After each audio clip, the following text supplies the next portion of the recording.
I didn't have a cold open topic today. Normally I do. Okay. So I don't know how we want to test the audio. Do you want to do some vocal warm-ups or something? We could sing Shoop. Here I go, here I go, here I go. Okay, girls, what's my weakness? What is that? You don't know Shoop? No. It's a Salt and Pepper song from the 90s. Who or what is Salt and Pepper? They're a girl rap group. Did they do that one about Scruds or Scruffs or something? Scrubs! No, that's TLC. Right. Half marks. Don't be too hard on yourself. Rap is hard. Not one of us gives Chet Hanks enough credit.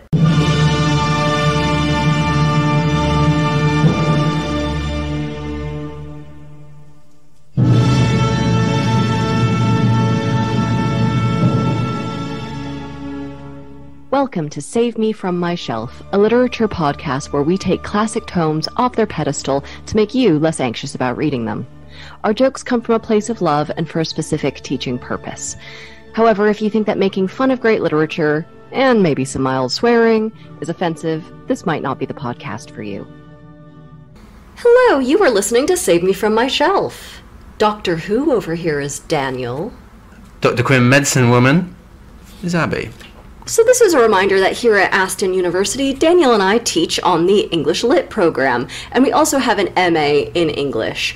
And if you're feeling generous, you like the show, want to help keep it afloat, we also have a Patreon. And we just had a delightful time with our last Patreon book group, where we talked about the book and the film, Poor Things. I was thinking that we should do more for the Patreon, and we could, really sell out. What do you think about doing Save Me From My Shelf on ice? I can't even ice skate. That's what I was going to ask you. Have you ever been ice skating? I have been ice skating. I mean, I was alright, but I wouldn't call myself confident enough to perform at any event known as something on ice. Are you like one of those kids that needs the milk crates that are stacked That's what up? I'm thinking. I was wondering if I could have that for the show. This will surprise you not at all, but I had 6 to 8 years of figure skating. Yeah, that's not at all surprising. No. Anyway, thank you all the patrons. I don't know what are they called? Patrons. Thank you, the patrons. So Daniel, what is our text today? Hello, I'm Daniel and I'm an addict. Hi Daniel. I'm addicted to the 1890s. It started, innocently enough, with an interest in threshing machines and industrialised palm oil production. But I kept wanting more. I kept seeking out bigger and bigger thrills. At night, I felt I could hear it at the window, tapping, visiting me, draining me of my strength. I have no idea when the craving's going to hit. It's like I become another person, a depraved little man with an insatiable interest in bicycles and cycling magazines. You wouldn't know it to look at me. If anything, I'm fresher-faced than ever before. But somewhere my soul is being corroded by this need for typewriters, early cinema, and liberated women. Today, though, I've made a big decision. I'm going to visit the 1890s one last time to rid myself of this compulsion once and for all. I'm going to go back and murder the man whose ideas have enabled me to travel back to this wanton decade.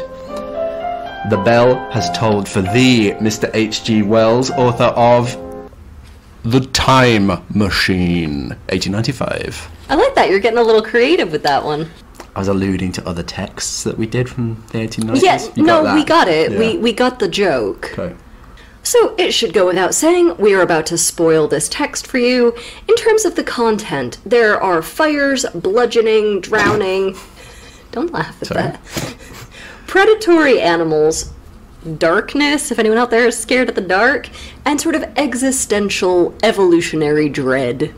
Do you reckon I should do some background today? Yes, please. Because this is my area of expertise. I just wrote a book, and there is a chapter that has quite a bit of focus on H.G. Wells and this text in particular. Is this all a big plug? It is actually. The whole podcast was just a ploy to sell another 3 copies of my book. When are we going to do more administrative? No. You got to start up your own podcast. This was for me. Oh. So, H.G. Wells was a British author born to a lower middle class family in 1866, and both of his parents had previously worked as servants, so he was very concerned with issues of class and had sort of internalized a lot of his lower middle class status. So, class is going to be very important to this book, as will be made painfully obvious. So, the author Jules Verne, who you guys would know from Around the World in 80 Days, or Journey to the Center of the Earth, or 20,000 Leagues Under the Sea, he was really annoyed that H.G. Wells just kind of made up the science in his books.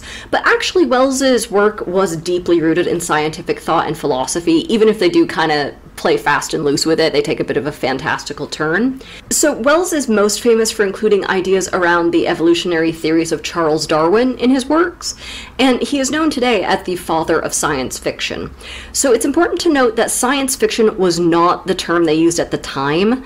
A lot of his books are known as scientific romances, and romance, I think we've said this on the show, but romance as a literary term doesn't mean, oh, it's a story about love and relationships, but rather it's a story that's outside of day-to-day reality. So anything that we would now classify as sci-fi, fantasy, horror, historical fiction, anything supernatural, or even anything like adventure fiction, like some adventure fiction, would likely be deemed a romance. I was just going to say that science fiction owes a lot to satire. When I was reading this, I really felt like I was reading a kind of continuation of Gulliver's Travels, but one where you're trying to, maybe Wells is trying to sort of situate it within scientific discourse. So Wells coined the term time machine. It wasn't the first book about time machines. So Wells himself wrote one called The Chronic Argonauts in 1888. Yeah, that is cool, isn't it? Yeah, Chronic Argonauts. So yeah, people were clearly starting to come up with this idea, getting interested in the idea of time travel. Wells is the first person to really kind of make it happen in fiction. Yeah.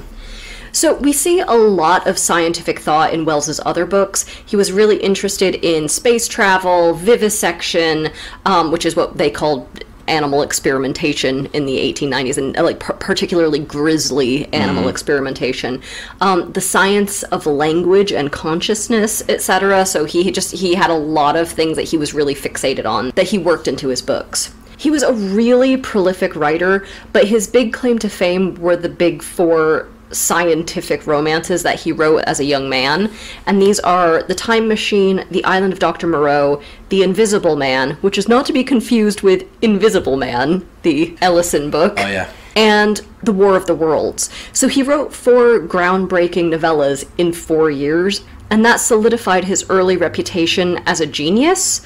Unfortunately, this sort of early critical reputation suffered almost immediately after. He was a very political writer, and his works got increasingly preachy and propagandistic. He wrote a lot of utopias, which were, of course, like really easy to parody. He was like a sort of socialist in that sort of classic 1890s kind of, we can perfect this way. But also he was a big eugenicist as well, which I suppose back then people didn't see those two as maybe mutually exclusive. Yeah. And he met Stalin as well, I think, didn't he? Yeah, he interviewed Stalin. Yeah, wow, there you go. So here's something that I wanted to talk about specifically, which is Wells's popularity. So his work was very commercially successful. This meant he got a lot of pushback from the great literary writers of the day, like Henry James and other burgeoning modernists, and they thought his work was trash. This is a big tension between genre fiction and, quote, literary fiction even today, and it still operates on class, gender, and racial lines, so you guys need to pay attention to this. Like, if you are picking on a book for being kind of trashy, and, it's just popular, everyone likes it, and it's not worthy of our esteem, what are you really criticizing about it? Because a lot of this is internalized class stuff or gender stuff. The idea of who makes taste, who decides what's literary. True, yeah. I was also thinking though that it's funny because modernism is often about like playing with time and stuff and playing with interiority, and I suppose isn't science fiction kind of doing stuff like that too, but from a more literal vantage? So they're all really singing from the same hymn sheet. Come on, guys.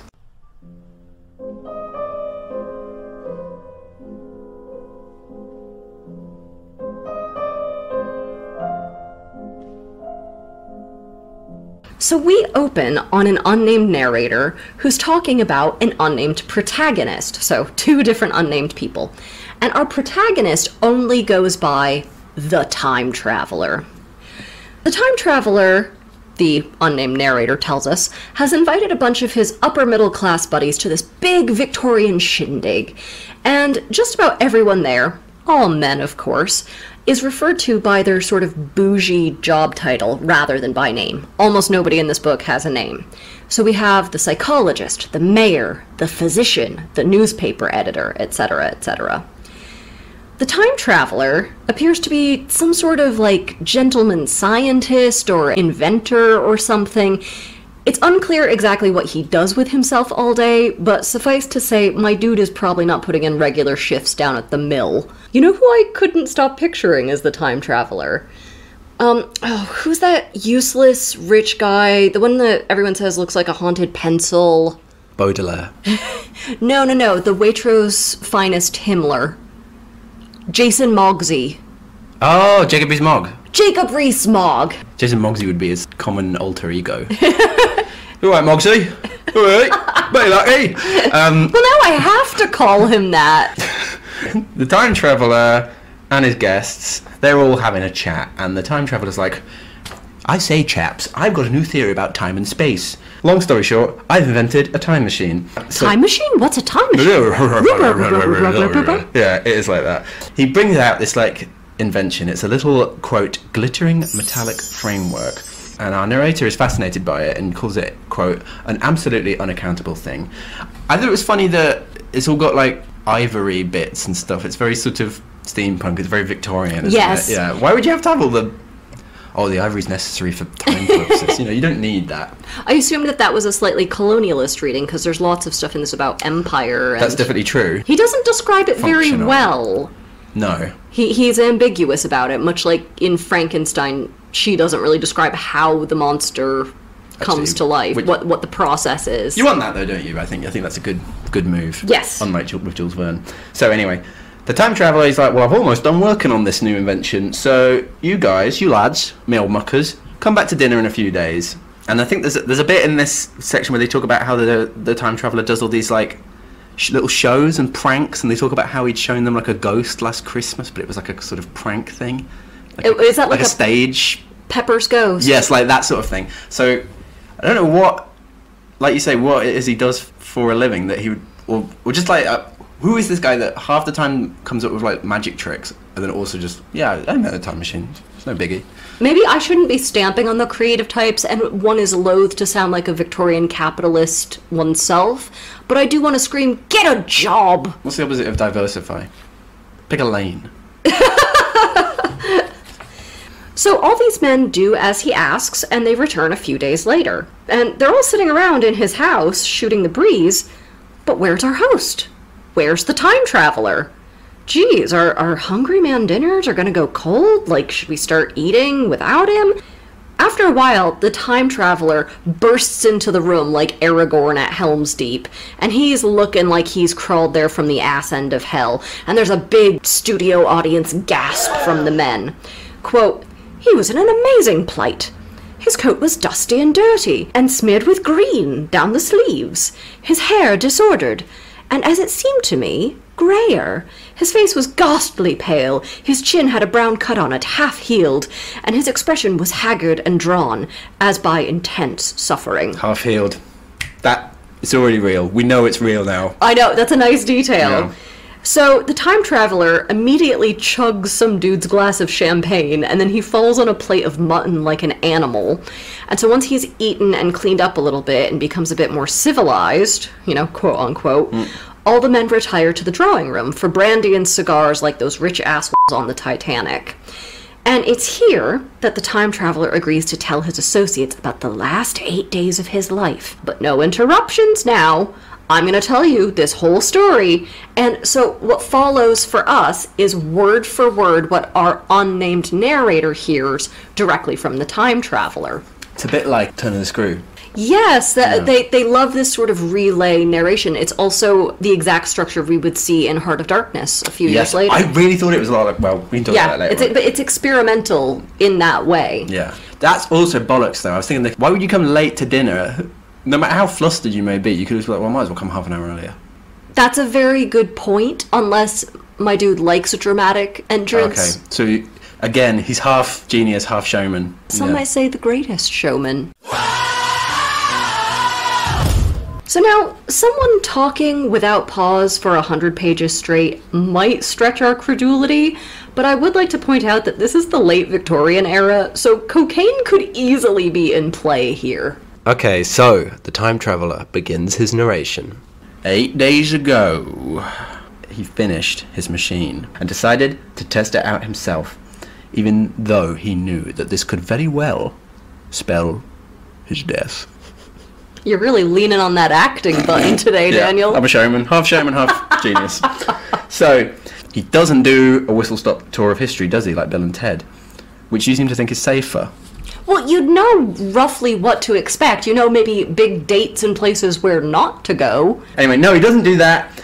Does he go within his own timeline, like Back to the Future 2? You know, maybe just a little bit forward, a little bit back, kiss your mum, home for tea. No! He's like, I'm going to quote this is not me, this is Abby. He sets all his levers to the I'm not a pussy setting, which is otherwise known as going to the year of our Lord, 802,701. I mean, he could have gone a bit gentle on his first outing. He could have just, like, Groundhog Dayed it.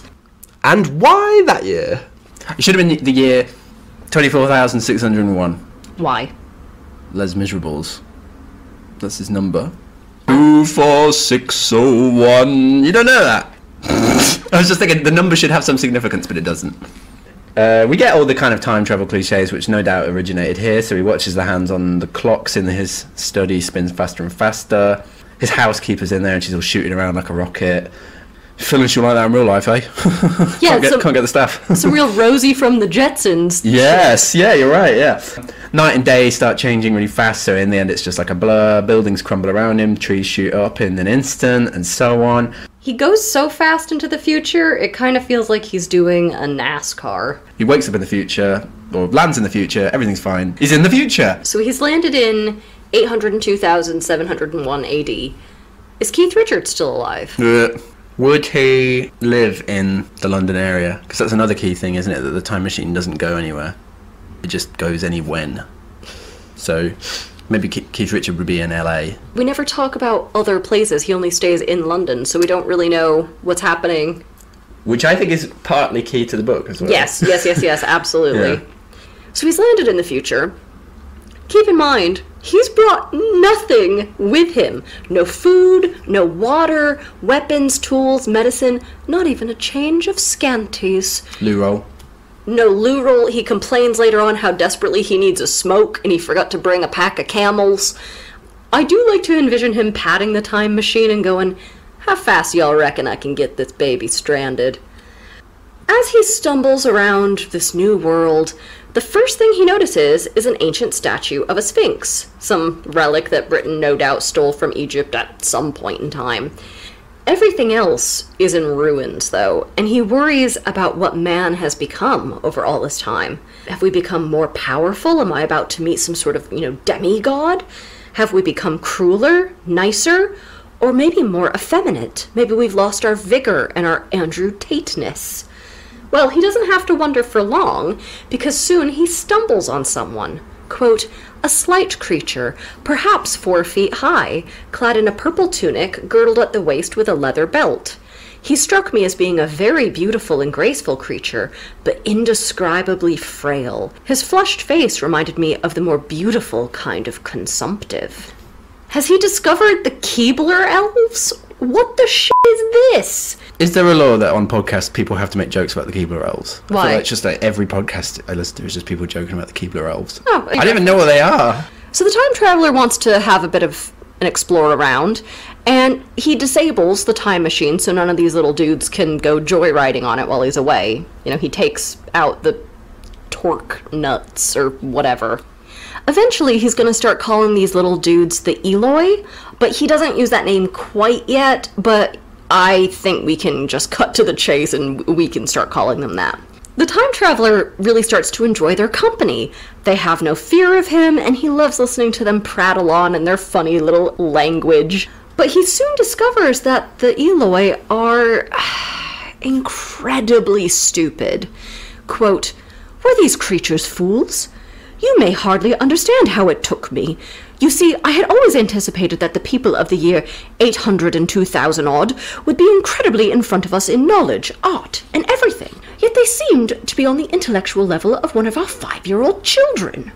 I'd always imagined that the people of the year 802,000... What? Again, why that number? What's going on? If somebody knows, it should be the year 800,800 and... What's the one that is boobies? I've forgotten. Should be that, shouldn't it? If you pick a random number, you might as well go for something that's get a chuckle out of it. Okay? This is the carry on up the time machine, isn't it? That's where they would go in that. You look up swear words in a dictionary, you write boobies on a calculator. Those are really the only two uses of those things. So, the time traveler has gone from charmed to disappointed. The Eloi cover him in flower garlands, and they take him off to their Edenic utopia, where all they do is run around and eat. Daniel, you know that scene at the beginning of Home Alone, where it's just a bunch of chaotic pale people eating and playing and chasing each other around? Yeah. That's what this is. This is a world full of Culkins. So there are piles of weird fruits, and everyone's wearing these chic little tunics and togas, and he's like, my god, this is a Roman orgy of the future. He quickly discovers that all these people eat is fruit, so he has nothing to eat but fruit too, and I bet this man's shits were outrageous. But Wells doesn't give us that scene, of course. I was wondering that as well. Do the Eloi shit as well? Nice little dolly mixture or something, you know. What's dolly mixture? It's like little sweets. So it's beautiful here, but things are also falling apart a bit. It is like the last days of Rome. But does that mean that Rome is us? And this was a real concern at this point in the Victorian era. I mean, this was the height of Victorian Empire. There were a lot of people being concerned that these are maybe the last days. Society might be on the turn. Mm-hmm. Like milk. But milk at least becomes a nice cheese. Well, this is like a nice cheese, isn't it? I'm just wondering, what do you think their acid reflux was like? If you're lying down eating fruit all day. Our time traveller character, he tries to learn the language of the Eloi, but they're really rubbish teachers. They've got bad pedagogy. Right? They haven't got a good pedagogy like us. Quote, "For I never met people more indolent or more easily fatigued." So there's still a White Lotus in the future? Is that what you're telling me? He seems particularly pissed off that the Eloi aren't that very interested in him. They'd rather look at just some fruit or something that they've seen a million times before they look at him. He's less interested in fruit. Well, to be fair, I wouldn't want to look at Jason Mogsy either. So, what's going on with the rest of the world then? Our narrator goes off for a walk and discovers Eloi society over, a slightly larger area of the Thames Valley, doesn't he?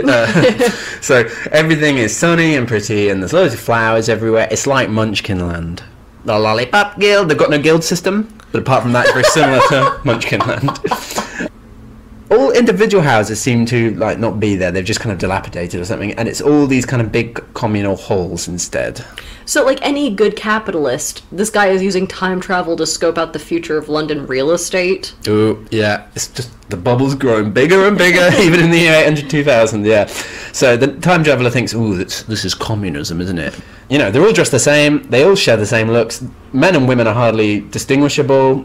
They're all hairless and girlish. That's what we all want out of communism, isn't it? So he thinks that this is like the sort of inevitability of the future, that because everybody's needs have been met, men don't need to be burly because there are no wars and conflicts. Families don't need to be discrete units because there's no sort of competition for resources and stuff like that. So, quote, "Where violence comes but rarely and offspring are secure, there is less necessity, indeed there is no necessity, of an efficient family. And the specialization of the sexes with references to their children's needs disappears." If you don't need families, you don't need gender, do you? The future is so woke. Men, they're all changing nappies. Women are, having a game of catch with the kids. Cats and dogs live together. They're living in sin. It's it's kind of it's beautiful in its way, but it is also crazy. So yeah, Wells is sort of building on, maybe parodying other kinds of utopian fiction that were around at the same time.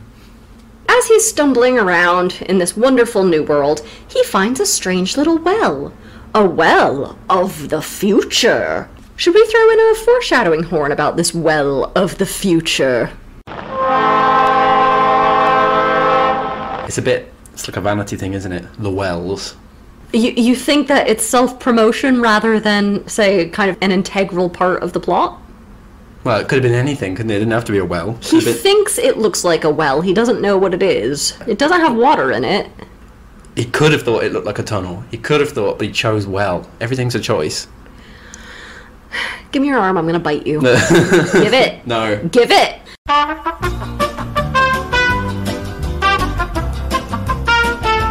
I apologize for biting Daniel, and to the listener for having to hear that. My demons won today. Daniel, I know I barely broke the skin, but you might want to have that looked at. The doctors say I got that Komodo dragon poison in my spit. I'm in a textbook.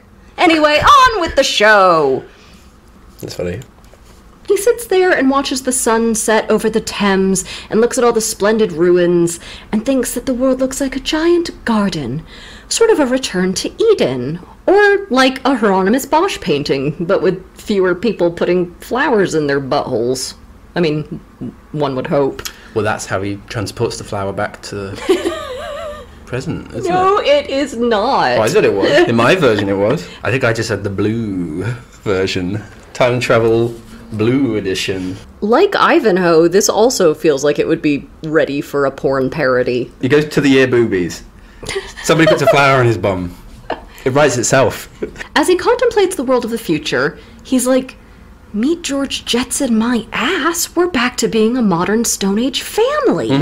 Quote, it seemed to me that I had happened upon humanity upon the wane. The ruddy sunset set me thinking of the sunset of mankind. For the first time, I began to realize an odd consequence of the society effort in which we were at present engaged.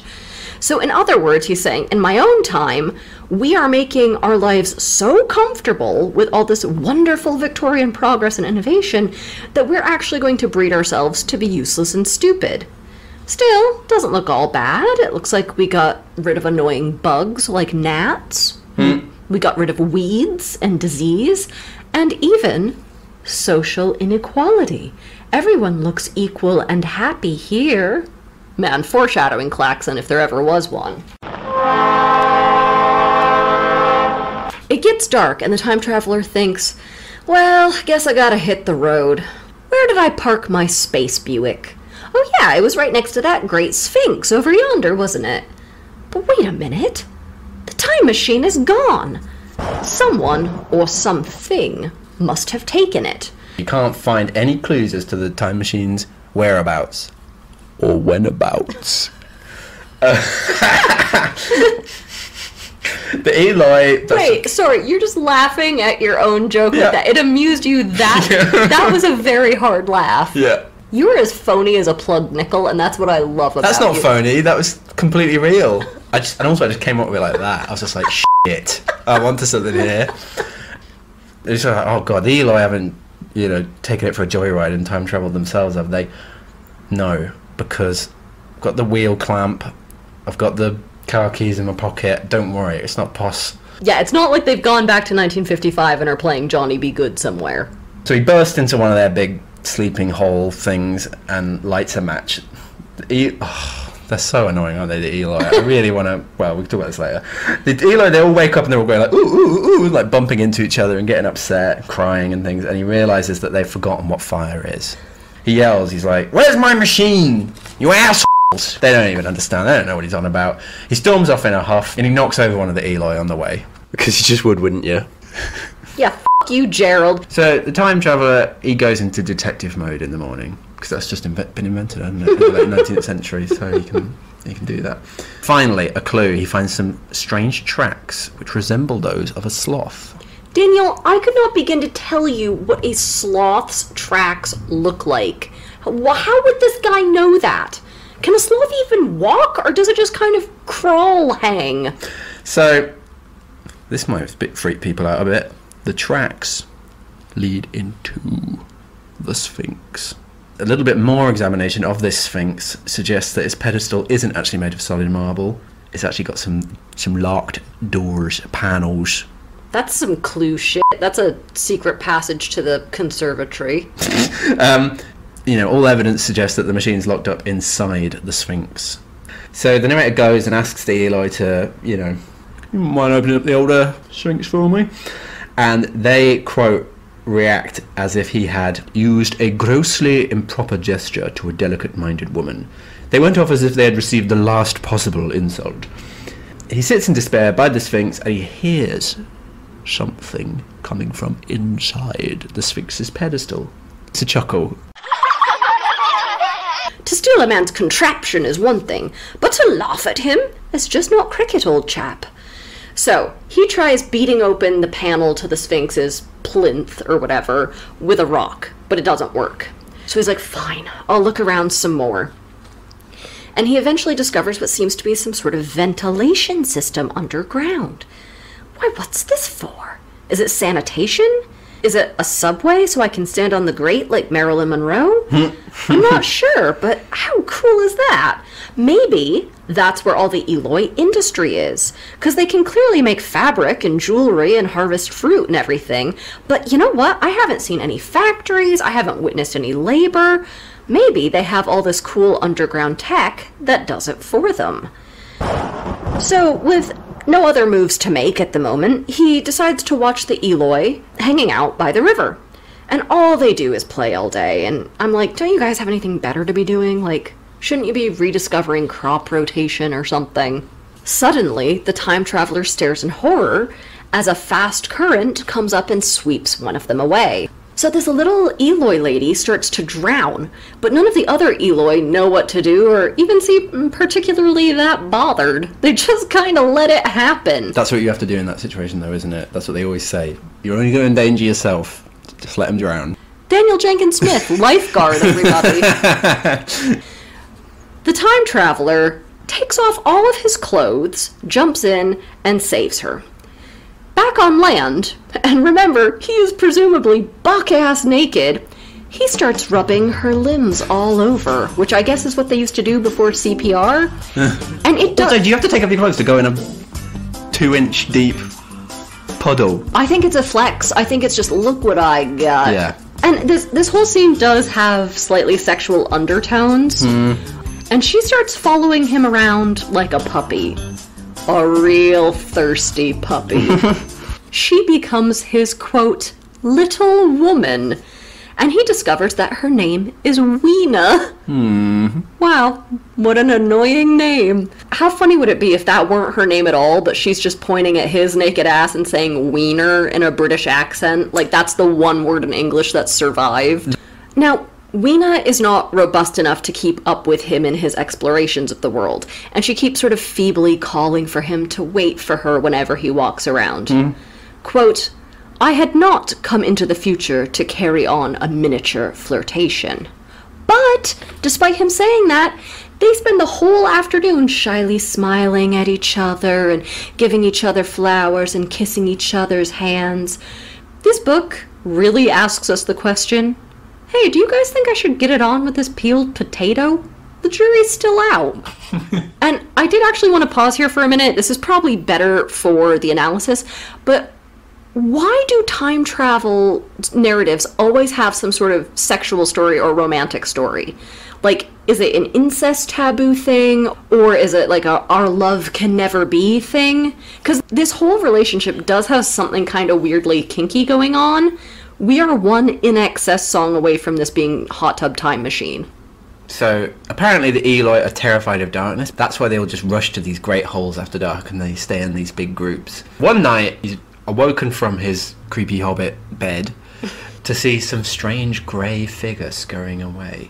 So he looks out in the early morning fog and, quote, fancied I saw a solitary white ape-like creature running rather quickly up the hill, carrying some dark body, before vanishing into the bushes. Hey, do you guys have some kind of shy neighbor? Like that home improvement guy who peeks over the fence? Yeah. As day breaks, he's like, oh no, it must have been the light playing tricks on me. Or maybe the only reasonable explanation is that they were ghosts.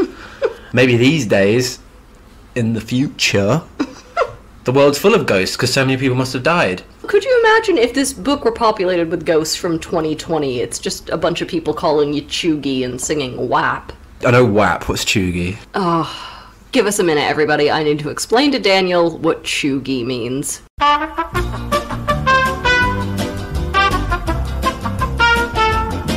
On day 4, the time traveller goes to a ruin that he's not visited before, and in the gloom, he sees a pair of creepy eyes watching him. Ugh, it's f***ing Craster's Keep up here. Game of Thrones, Daniel, keep going. You don't know. Okay. He sees it, then it runs out. It's this creepy, pale, ape-like creature. The kind of thing he saw before.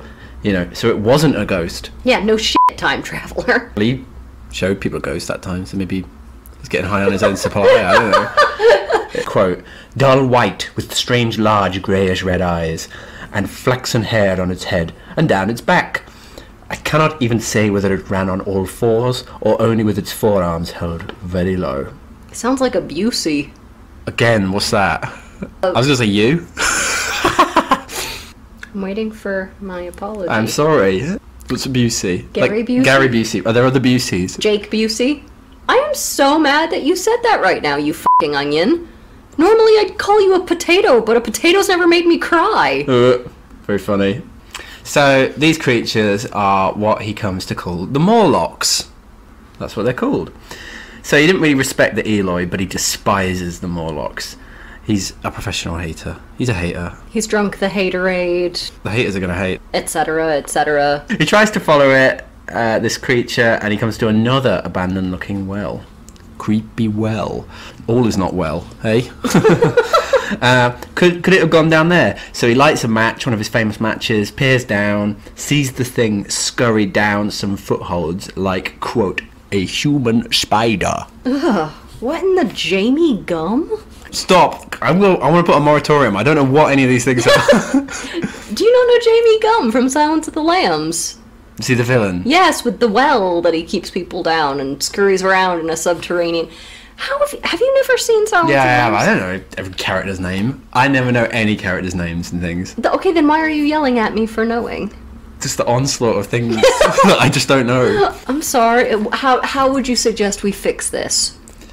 Maybe more references to the Frankfurt School and fewer to 20th century popular culture. I forget that typically a man would not host a literature podcast if he had been the prom king. I forgot. I'm sorry. I don't even get that. Because you're a nerd. And you don't get all the cool pop culture references. Right. Oh, I don't even get them.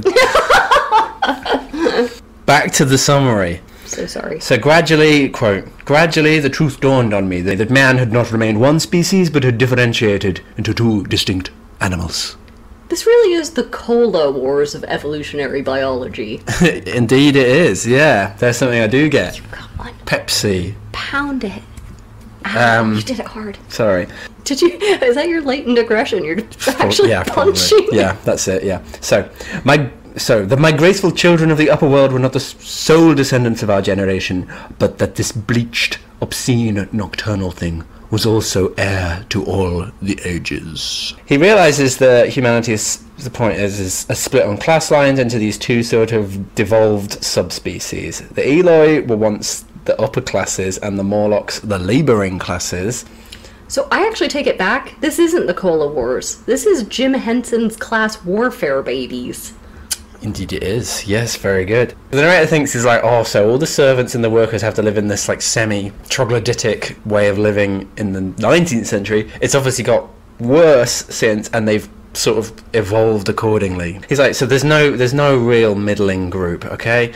The middle class is a lie. Yeah, above ground, quote, you must have the haves, pursuing pleasure and comfort and beauty, and below ground the have-nots, the workers getting continuously adapted to the conditions of their labour. Oh no, class inequality? Well, Daniel, I for one am breathing a little easier knowing that Jason Mogsy is on the case. I'm sure this guy doesn't have any vested interests at all. So it's not a utopia, it's the other one, the bad-topia, dystopia. So it's like The Good Place, isn't it, when she says it's not the good place. Popular reference, I didn't write that. Yeah, but you've seen it. I have seen, that's the thing, I've even seen it, but it would never have occurred to me to write it. But back to the point at hand. Okay, this is kind of a horrible future for humanity, but where is my time machine? And why do the Morlocks want it? And why can't the Eloi, their masters, make them give it back? Rightio, f*** this 6 ways to Sunday. I'm gonna go ask the Morlocks myself. Down the well I go. Now, he experiences some instant buyer's remorse as soon as he goes down that ladder into the darkness. It's uncomfortable, it's dark, and it's filled with the heavy clanking of machinery. Clearly, this is where all the industry is, but it's kept away from the beautiful Eden above. So, the time traveler, he lights some matches to light his way, and he runs into some Morlocks. And they're a bit curious about him, but they give him a lot of distance. Friend? They just wanted somebody to love, didn't they? That is the simplest you have ever looked. Your whole posture changed. You're about to ask me for some French fried potatoes. What's that? Sling blade. What's that? Am I like a Morlock? Have I been living in a cave or something? The stuff you're saying, it sounds like you come from a different planet.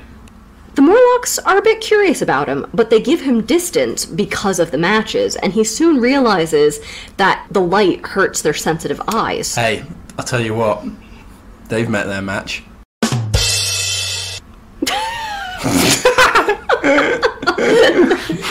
So this is why they only come out at night. And he stumbles on their dining hall, and he actually sees a big haunch of meat on their lunch trays, and he's like, well, okay, so at least they're carnivorous, unlike the Eloi. But he's horrified to discover that he only has 4 matches left. He's like, oh, why did I waste all my matches showing off for the Eloi with my magic tricks? You know, they didn't know what fire was. I thought I was daddy cool. He's determined to save his last 4 matches for emergencies only. Now, without the glare of the match light, the Morlocks creep closer, and he feels them touching him all over, and creepily they're trying to pry the box of matches out of his hands. He's like, oh, I could really easily be overwhelmed here. So he strikes a match, and they all hiss at the light, and, you know, he runs to find an exit. This is a very, very tense scene. There are lots of close calls, lots of matches burning out and stumbling in the dark, and hearing the Morlocks chasing him and feeling their creepy little hands on his clothes. The way you're describing it sounds like you think this is a good bit. Anything with little creepy fingies all over you, I'm like, ooh, no, I loved it. And only just as his very last match flickers out, he makes it to the ladder and crawls back into the sunlight, where he immediately faints in front of an astonished Weena. The Morlocks didn't hurt him, they're just curious. Like the Eloi. The time traveller nonetheless decides that they're, quote, inhuman and malign. Okay, true. I hate the Eloi for not being more like me, but now I found someone we can hate even more together. The doctors say I got a case of the boomers. Exactly. So the time traveller, he can't quite figure out what's actually going on, what the dynamic is between the Eloi, who he has interpreted to be the masters, and the Morlocks, who are supposed to be their ugly mechanical servants. Until the dynamic's clearer, he thinks, I should keep exploring. So in the very far distance he sees this strange building, and he thinks it looks like it's made out of green Chinese porcelain. He decides to hike there. Weena tags along, and like all women, she's delighted to discover that the time traveller has pockets. She's never dreamed of such delights as pockets. Pockets for days, pockets for miles. So she's constantly putting things in the pockets, namely flowers. Speaking of, says our narrator, cut the narrative. Speaking of, that's right, reader.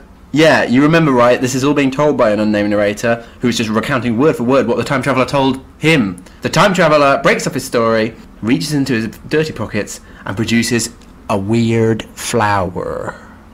He puts it on the table in the year of our Lord 1895, and he's like, this is my proof. I've never seen a flower like this. But on with his tale. He and Weena are exhausted. He's like, okay, this looks like a place where we can hunker down, like doomsday preppers. I don't know what this weird building is, but maybe it'll have weapons, the means to make fire, and some tools, so I can break into the Sphinx's platform and rescue my time machine. They break into the Palace of Green Porcelain and discover in the front room, the lobby or whatever, a giant skeleton. And he's like, I'm sorry, is that the skeleton of a giant sloth? oh my god, is it a big Morlock? It's a very sloth-heavy book, isn't it? But then he's like, no. That, friend, I recognize it. That is a Megatherium. And what's that over there? Is that a Brontosaurus skeleton? This is a museum. In fact, this is the South Kensington Museum, which, as a fun fact to modern listeners, this is now known as the Natural History Museum in London. And he's like, why, this only opened in my time a few years ago, as part of our scientific advancements as studious Victorians. And now it's in ruins, and I'm as old as some of the things on display. So there's a lot of irony in this museum section. And Daniel, can I just say that hiking 18 miles with your sweetie just to end up at a museum sounds like a German honeymoon? Sounds like a good one. Is that what you mean? No, yeah, that does sound like that. So, the museum has seemingly been sacked, possibly by Morlocks. So he decides to sack it too. In sacking this place, there's a kind of bit of irony here, isn't there? That, you know, he and the Morlocks maybe have a little bit in common, after all. We're not so different, you and I. Exactly. He's looking for supplies. It's a bit like Robinson Crusoe, this bit, isn't it? Looking for supplies and, oh, how lucky, I happen to have a big shipwreck full of presents. Oh, how, you know, there's a big museum here and it's all, oh, look at this, it's got a hot plate in it. He finds some kind of bit of metal that he's going to use as a mace to bludgeon unsuspecting Morlocks. And he's I love this bit. He's like, I longed very much to kill a Morlock or so. Very inhuman, you may think, to want to go killing one's own descendants. But it was quite impossible, somehow, to feel any humanity in the things. That's the time travel spirit I want. I'm just going to kill stuff. Some big celebrations are in order when he and Weena find a crowbar and a box of matches. Quote, this is my favorite bit in the book, by the way. Okay. And so, in that derelict museum, upon the thick, soft carpeting of dust, to Weena's huge delight, I solemnly performed a kind of composite dance.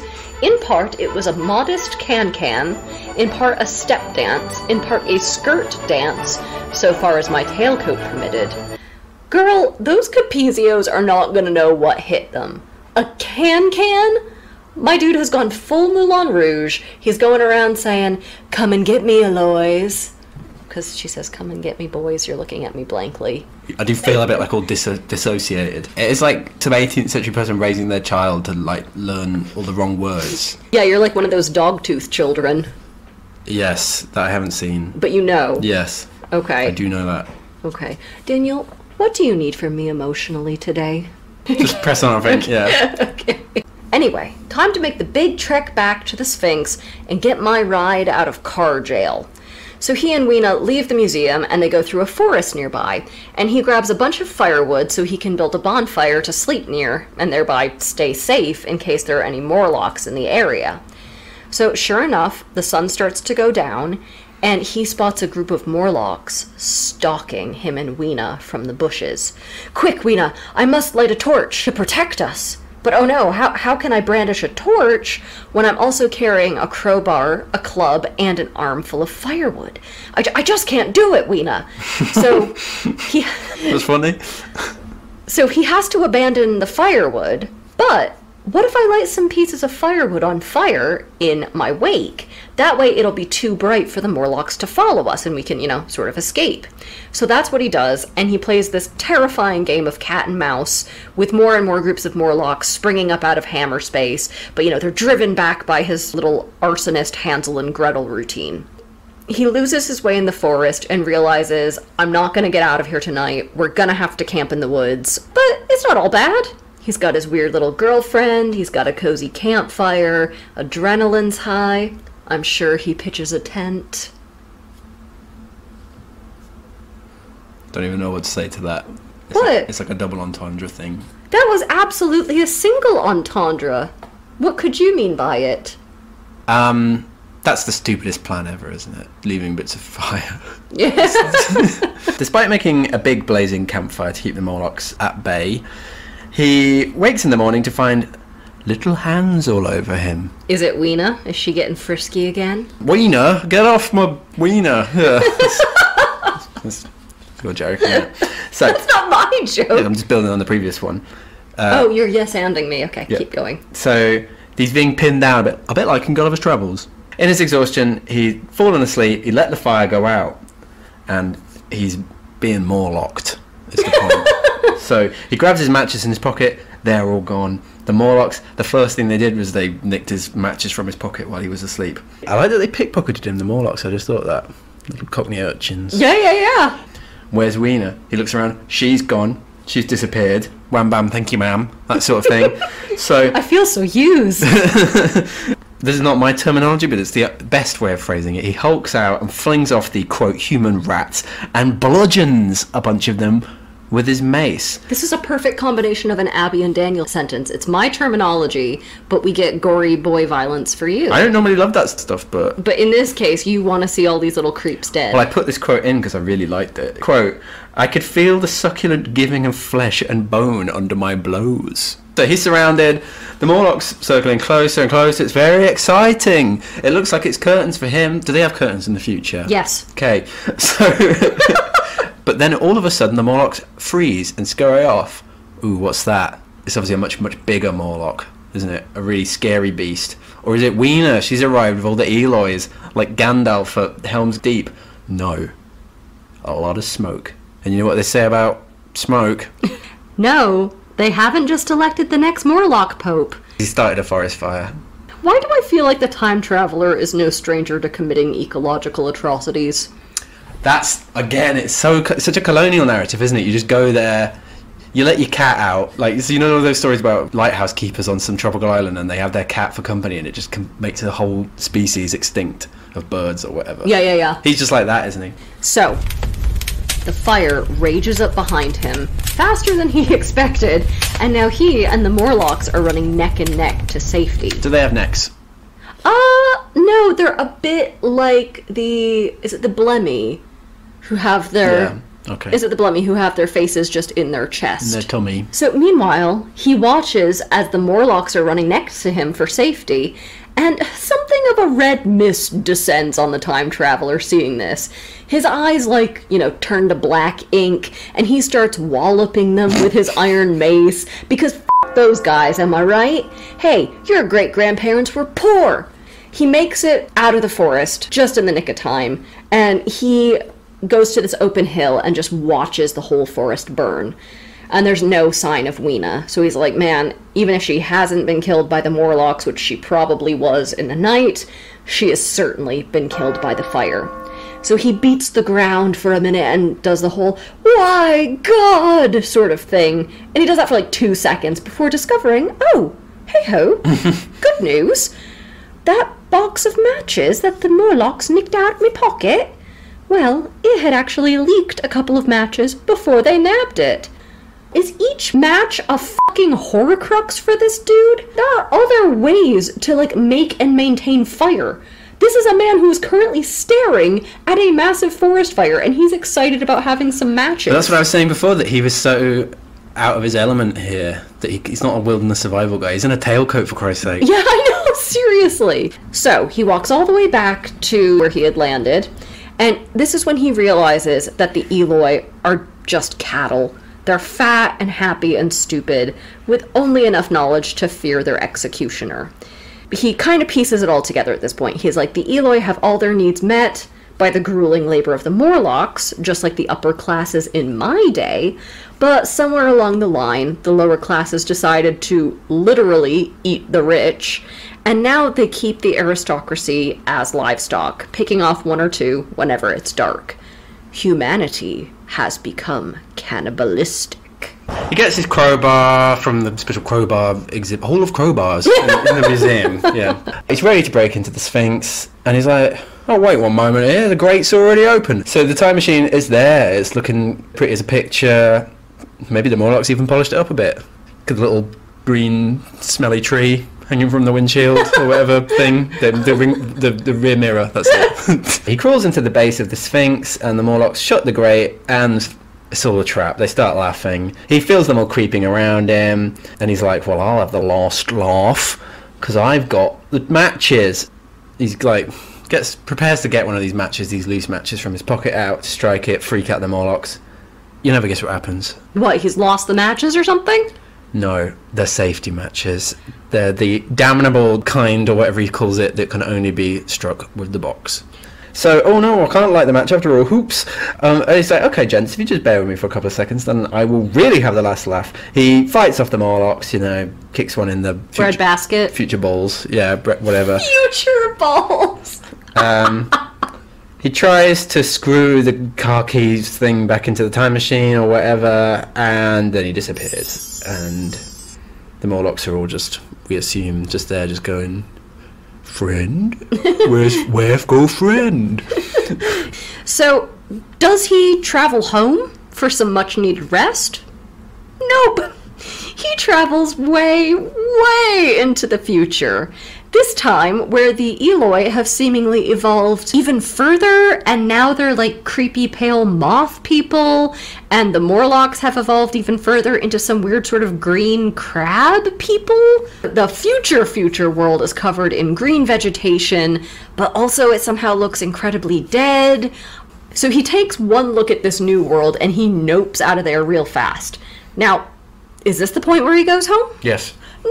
Oh. He goes as far forward as he can, and he sees that everything is dead, and the sun is expanding and ready to explode. He's like, thanks, I hate it! Back to my own time, please. So, we cut back to his Victorian dinner of men with their big bristly faces. He's like, so that was the future. Kind of a mixed bag. Anyway, I basically got home an hour ago, and that brings us up to the present. And all the Victorian men are super quiet and seemingly don't believe him. And they're like, wow, that's a fun story. Maybe you should have been a short story writer. This sounds like an episode of The Magic School Bus I Didn't Know I Didn't Want. And I'm kind of with these guys, Daniel. This isn't proof. That flower is probably a deep fake, and I think somebody should apprehend this charlatan. It's a real shame that Weena died and wasn't able to go with him as proof. She was eminently trafficable. Oh yeah. And it's... And how?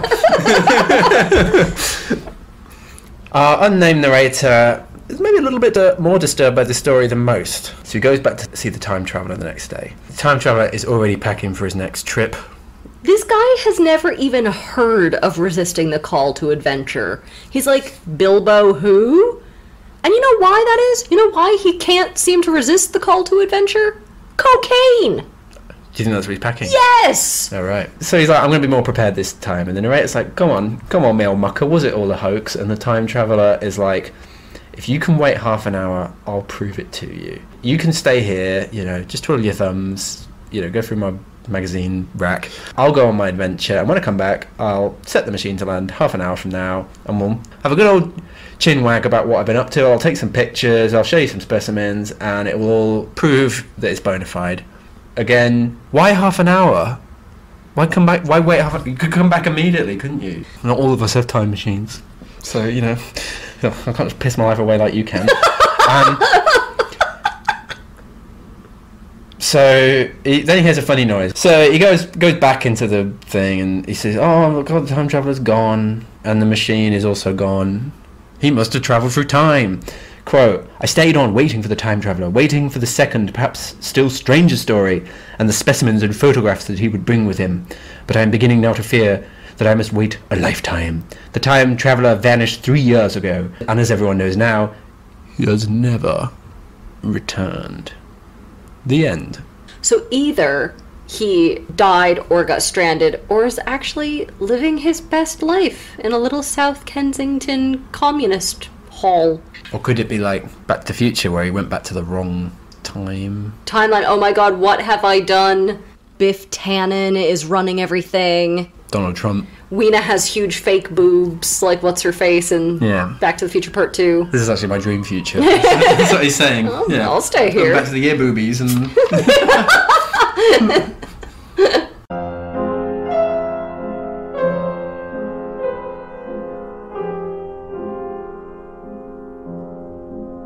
Would you like some casting? I bloody would. I think one of the best directors for this strange little piece is Tom Hooper, because it needs equal parts the costume drama realism of The King's Speech and also the camp twee horrors and fursuits of cats. I need Colin Firth stammering realism and a hint of CGI buttholes.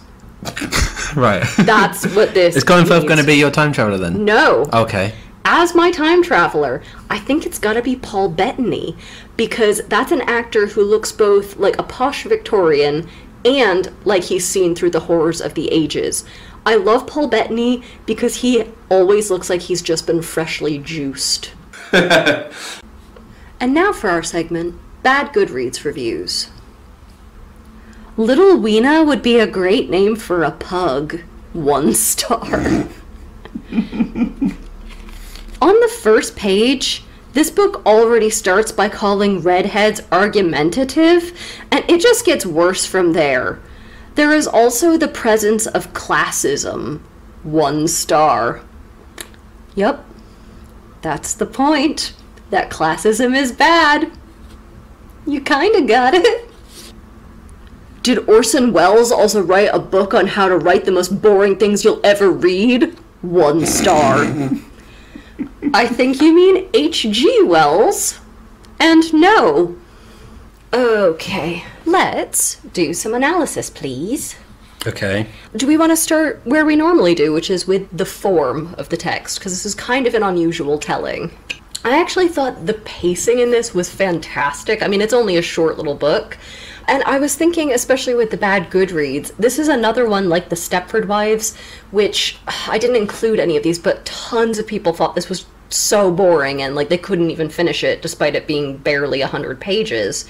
And I don't know what it is, but people seem to really dislike things that are full of slow dread. I think people want horror that is instant slasher from page 1. But to me, the slow dread is the scarier thing. The bit that maybe not scared or upset, it's not quite the word, but just right at the end of his adventure when he sees the earth die and he sees this kind of disgusting, like, slobbery life form thing, and he's It's like, horrible. He's like, he just goes like, I just got a sort of, it's a bit Schopenhauerian. He's just like, I got a sense of the kind of the primal dread at the core of the universe. Yeah. And I was just a bit like, yeah, that would get you down. And it's got me down now. So yeah, I thought it was good for that. But that maybe that's a certain kind of feeling that people don't necessarily expect from science fiction. Him going back now every day is filled with that slow boiling dread of not being able to Inevitability, avoid this and seeing it happen in real time. So of course he has to keep going on his adventures. Maybe that's why he goes forward and never comes Yes, back. no, that seems like obviously the case. What about that frame narrative? We're only interrupted once in the middle to remind us, remember, you're not hearing this directly from the time traveler, you're hearing it from his guest who's relaying it to you. Yeah, I had a few different ideas on this. One, the narration itself is a sort of time-travelling device, isn't it?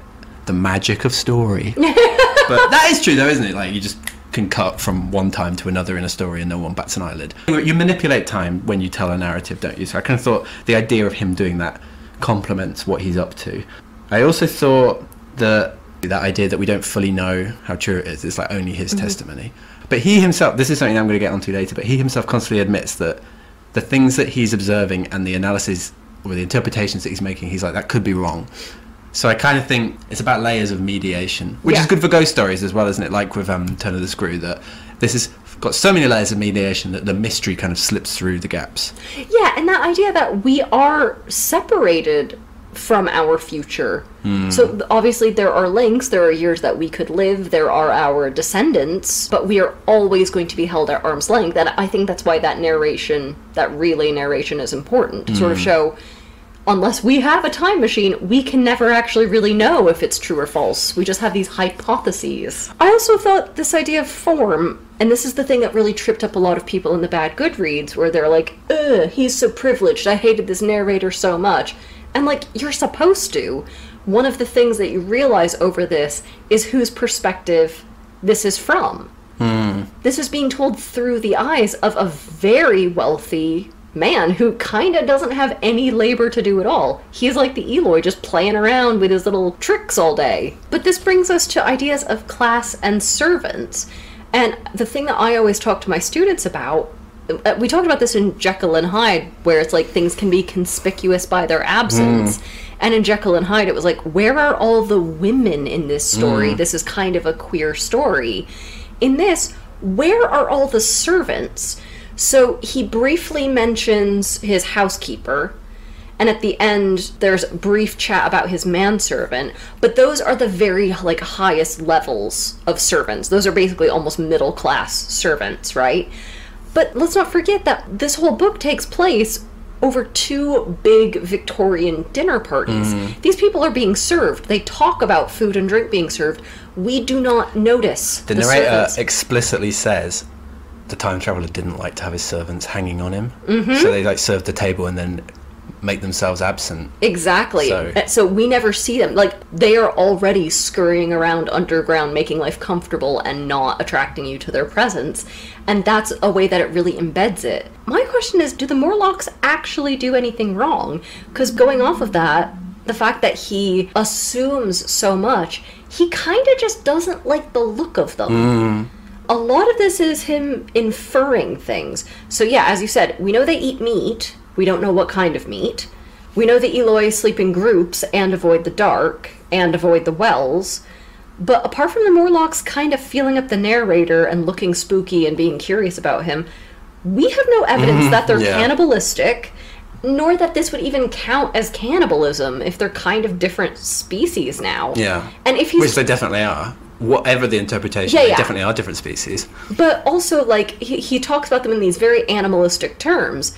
If they're animals, is it morally wrong for an animal to be carnivorous? Like, he's putting a lot of judgment on them. His view of how evolution works is that sort of essentialization of social patterns that really are very contingent to the 19th century.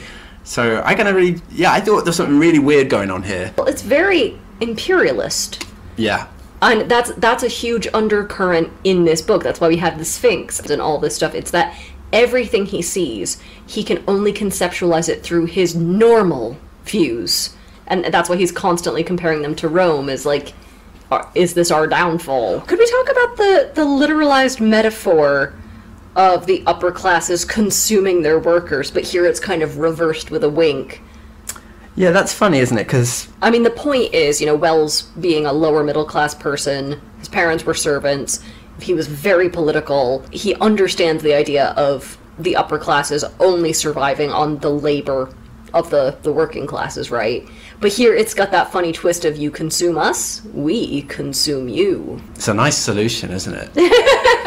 That would get you eating meat again. Well, Jeff Bezos is delicious. I want that guy that gets his teenage son's blood. I bet that guy's tasty. No, he's gonna taste like weird pastes and things. That's not a succulent bite. I thought it'd be like that veal that hides in a. Okay, what about the sex and relationships in this? Because his relationship with Weena has always made people a bit uneasy. There is a kind of incest or pedophilic reading. There's kind of a bestiality reading. What function does she serve? I was just thinking that is such a science fiction thing, isn't it?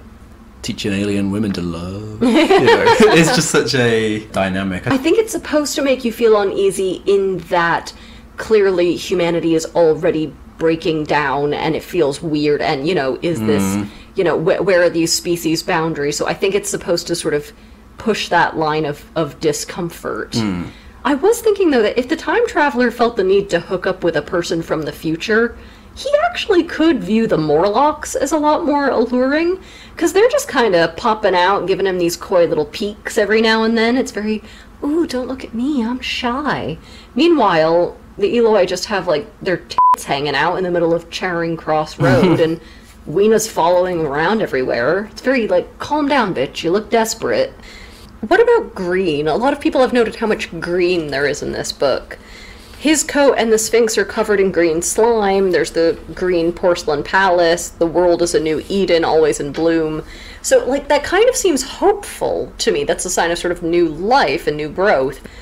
I wondered if that was a sort of, like, we keep going, even if the forms would seem horrifying to us now. But I thought, like we talked about before with the existential horror, it's that, like, idea of life as a kind of blind and grasping force that doesn't really have any meaning to it. So I feel like the greenness is that sort of scary vitality.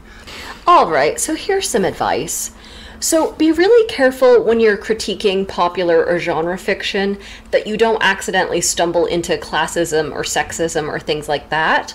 So it's really important to remember that just because something is popular doesn't mean that it's beneath you. Just because you might not like something doesn't mean it's bad, it just might not be for you. And I'd like you guys to really think about, what does literary even mean? In fact, I think it's important that even if a book is badly or formulaically written, but it reaches a really high level of popularity, that's something that you can work with. Analyze, what has this book tapped into in the current public spirit that makes it so popular? Why are people latching onto it, especially if it's not written very skillfully? Yeah, that's a good point. That's definitely true. So, are you ready for our clue to the next episode? Yes. Daniel, it's springtime, and you know what that means. Spring cleaning. Hooray! Get my rubber gloves on. Our next book needs it too, because it is very dusty. That's good. Yeah, a dusty old tome, I'm imagining. So please write into our email at savemefrommyshelf@gmail.com.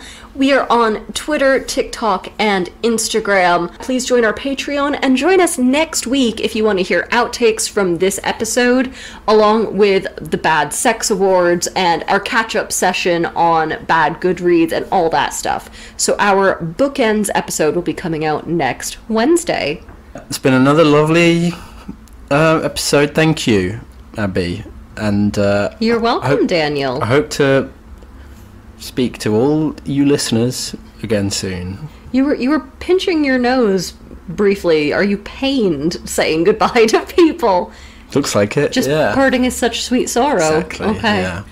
Thanks for listening to Save Me From My Shelf. Our music is The Overture to Don Giovanni by Mozart, and cover art is by Catherine Wu.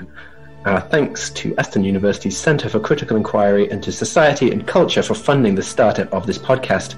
Contact us at savemefrommyshelf@gmail.com or at smfms_podcast on Twitter. And do not, I'm going to remind you, do not forget to rate, review, and subscribe. Do not forget. Thank you.